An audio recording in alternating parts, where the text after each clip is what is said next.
Koponan, ito ay isang tutorial para matutunan kung paano i-activate ang mga antas ng network.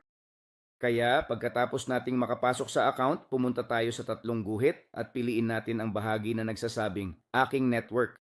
May dalawang paraan para magdeposito. Magdeposito ka sa pamamagitan ng deposito, tama? At dito lang ito kung gusto mong mag-invest at kumita mula sa investment. Nakuha na? Gusto kong magdeposito, dun mo gagawin ang deposito at ayos na?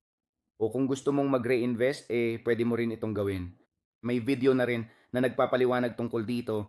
Pero para ma-activate ang mga antas at kumita sa bawat isa sa mga antas ng network na iyon, na anim lahat, sa una ay kikita ka ng 10, 4, 2.5, 2, 1 at 0.5. Pumunta ka sa bahagi na nagsasabing Aking Network at pindutin mo ang button na nagsasabing piliin ang mga antas na i-unlock. Dito mo pipiliin ang mga antas na iyong i-unlock. Iminumungkahi ko na i-unlock mo na agad ang anim na antas. Bakit? Dahil kung gagawin mo ang investment na $300, bukod sa kikita ka mula sa $300 na yon, magkakaroon ka rin ng pagkakataon na kumita ng residual na kita mula sa anim na antas. Kung isa lang ang i-activate mo, isa lang sa mga kandado ang mabubuksan, kung makikita mo ang mga kandadong pula, kapag nagawa mo na ang investment na yon, lahat ng mga kandado ay magiging berde na. Ibig sabihin, kung magre-refer ka ng isang tao, maaari kang kumita ng 10%.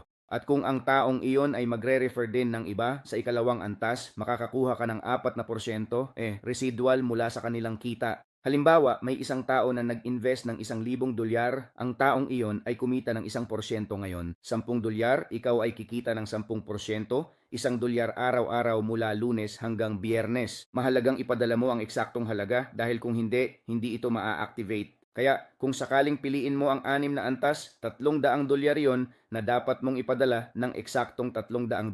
Maaari kang magpadala ng higit pa pero huwag kang magpadala ng mas mababa dahil kung hindi, hindi maa-activate ang mga antas. Sa ganitong paraan mo maa-activate at sa ganitong paraan ka rin kikita sa sistemang Unilevel. Isang espesyal na pagbati, magkita tayo sa susunod na video.